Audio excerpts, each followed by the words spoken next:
What up, YouTube? Ed, WeskerGriff, coming back with a Mail Day recap video. I hope everyone out there is doing well. Recently, I did something that I haven't done this entire year. I finally went to the movies. So the last movie that I saw was 1917, and that was last year. So got around to seeing Tenet, Christopher Nolan's new film. I'm a huge fan of Christopher Nolan. He's my favorite director. Love all his films. So even a global pandemic won't stop me from seeing his films being released in theaters. So was really excited to go see that. It was a pretty good experience. The theater is only 25% capacity where I live. And there was only a handful of people there, so it was just me, my brother, and I think three other people, and we were all spread out. So overall, it's kind of nice to get a little bit of normalcy back, to be able to go out to a movie and enjoy a movie. So that was kind of fun, and the movie was good. It's definitely not a straightforward story, but the visuals were really, really solid, and it's a movie that I feel is going to have great replay value. But the NFL also starts this week, so we're also getting football back, and I'm very curious to see how football goes overall, because as we know, football out of the four major sports is the sport with the most contact, and it's not being played in the bubble. And I also heard that several teams are going to have fans in the stands, so it's going to be very, very, very intriguing to see what happens with football this year, which teams can stay healthy, and which teams are going to lose their home field advantage, because obviously a team like Seattle can't have fans in the stands. That's going to be a really big thing. They lose their home field advantage because part of the thing of playing Seattle is the just craziness and the loudness that the fans create. So definitely a lot of interesting things going on, storylines with the NFL season. So I'm looking forward to it. It starts on Thursday, and then we got the full slate on Sunday. But you're watching the video because of cards. I show off cards. The opening monologue is over, gentlemen. So let's get into some cards. So the first card here is a care package that my good friend Matt, HerdFan87, hooked me up with. Matt, thank you so much. Greatly appreciate this. This is from 2020 Panini Prestige Football. This is an autograph of Jason Peters for the Eagles PC. So did not have a Jason Peters autograph. Thank you so much, Matt. I know we've been discussing the rise in prices on Eagles players, and in particular some of the more uncommon Eagles that are getting autograph cards. So really greatly appreciate you picking this up for me and sending it my way. You're the man. So guys, I'll leave Matt's link down below. HerdFan87, check him out. Old school YouTuber. Me and him go back a long way. Awesome, awesome dude. So thank you, Matt. And then next, speaking of awesome people here on YouTube, Brian, BRoff6. In the group chat, I was talking to Brian, and he came across this card. I believe this was in his collection, and he offered it to me. So made the purchase and did not have this card, and it is of a guy who's been crushing it this year. This is a nice heritage foil of JT Realmuto. So really, really cool card. Happy to add this into the collection. As I've been saying in my last couple videos talking about JT Realmuto, I really, really hope the Phillies re-sign this guy, because if they don't re-sign him, then it's going to be a world of hurt, because we traded Sixto Sanchez to the Marlins to get JT Realmuto, and so far Sixto Sanchez has looked pretty damn good with the Marlins, throwing over 100 miles an hour, has had a couple starts, and has looked quite impressive. So hopefully the Phillies make the move and re-sign JT Realmuto, so that trade doesn't turn out to be an utter disaster. But really cool card. So thanks, Brian, for thinking of me. Greatly appreciate that. Then next, this is a really cool pickup, and this is a story of perseverance. So this card was on eBay for over, I don't know how long it was on eBay for, but it was on my attention, on my radar for a good 6 months. Ever since I watched a certain Blue Jacket 66 video, and ever since I started collecting this particular player. But the seller had it up there, vintage seller. He had it up there for like $200. He relisted the card maybe over 40 times, and he would always leave it up there for 2 days, then relist it.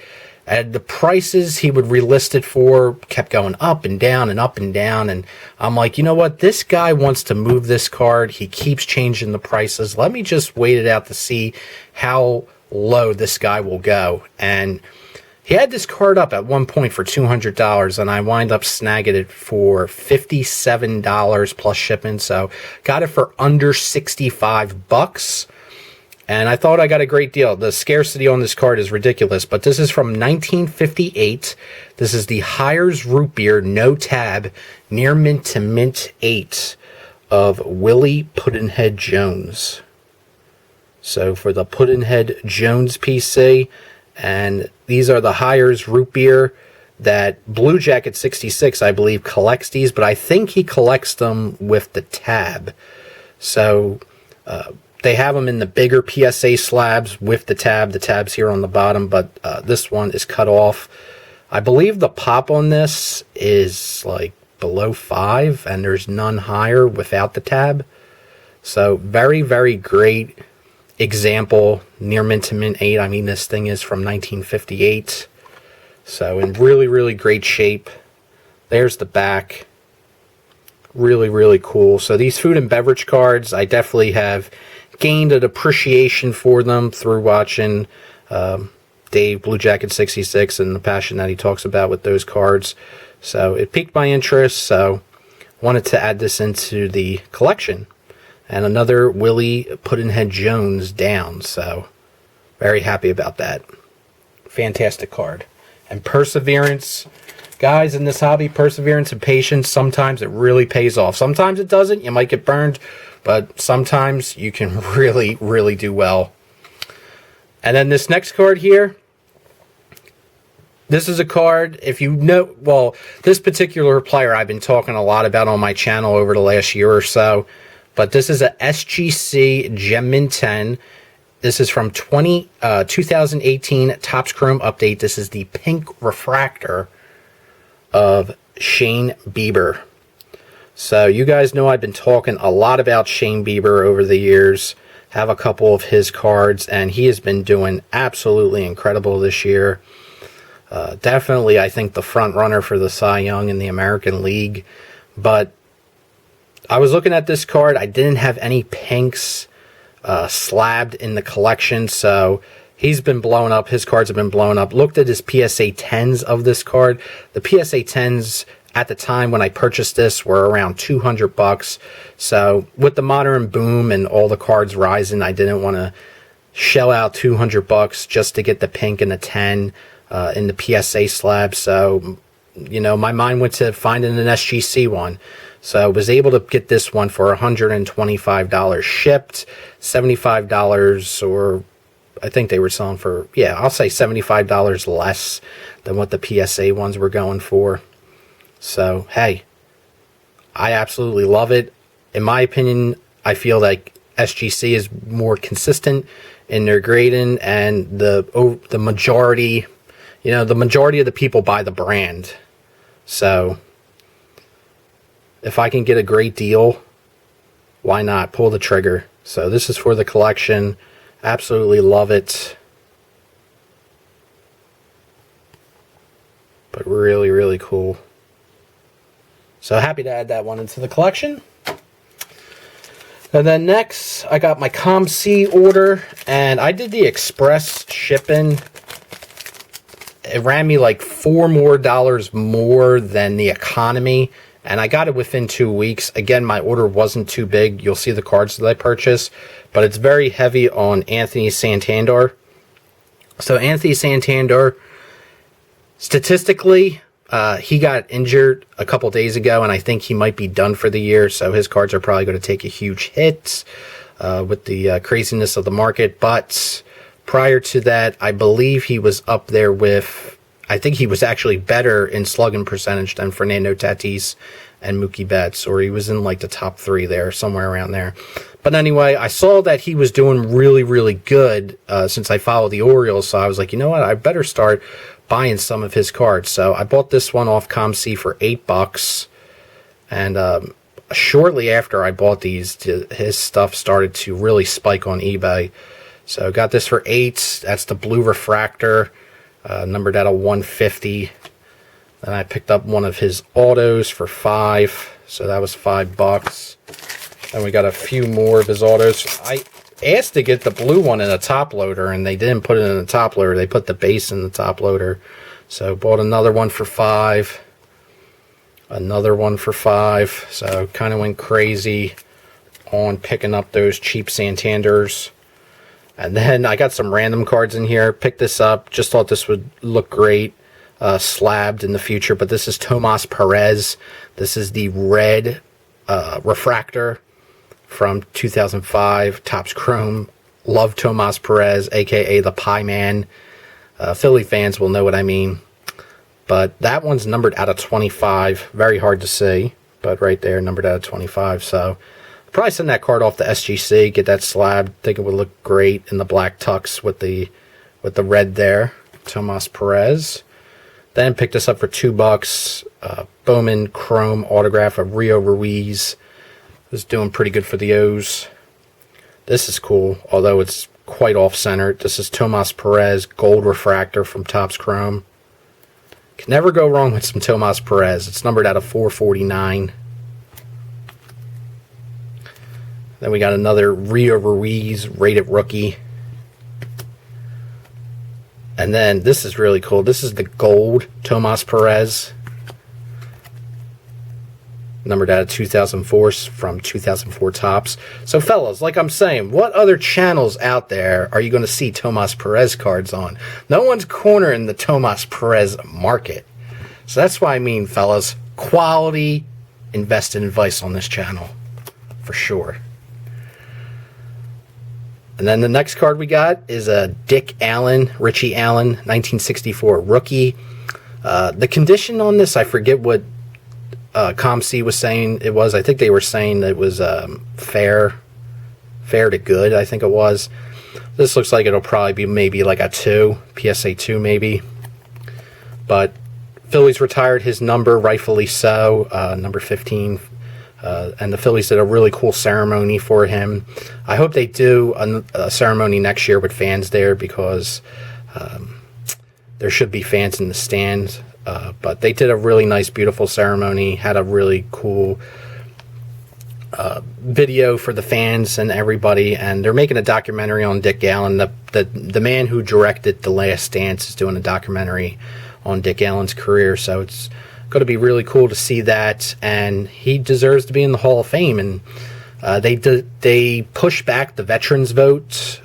Ray from Philly was telling me, so they're going to vote on it next year, but hopefully Dick Allen gets in, because he deserves to be there. So those are my order from COMC.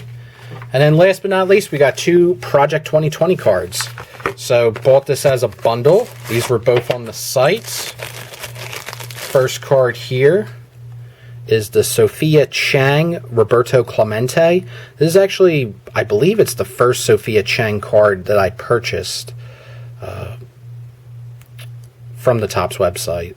But a lot of people really, really are enjoying her work in the project.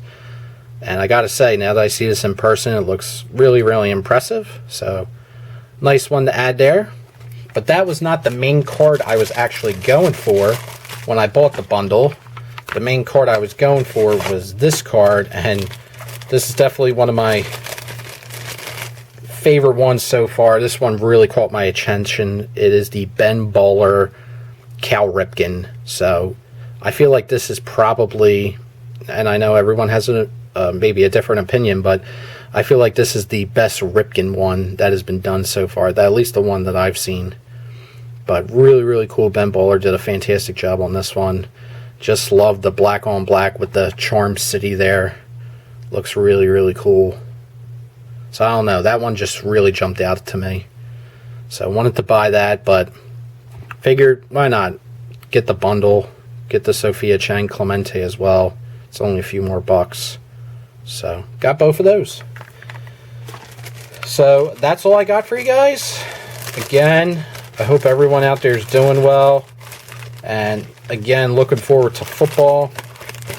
And just try to enjoy the hobby, because like we know, there's so much BS going on and just overall craziness, but just try to find different ways, alternative ways to enjoy the hobby. Don't stress out about it so much, because it is only supposed to be a hobby, and you'll have fun. So that's all I got. Stop taking up more of your time. Have a great one, fellas. Peace.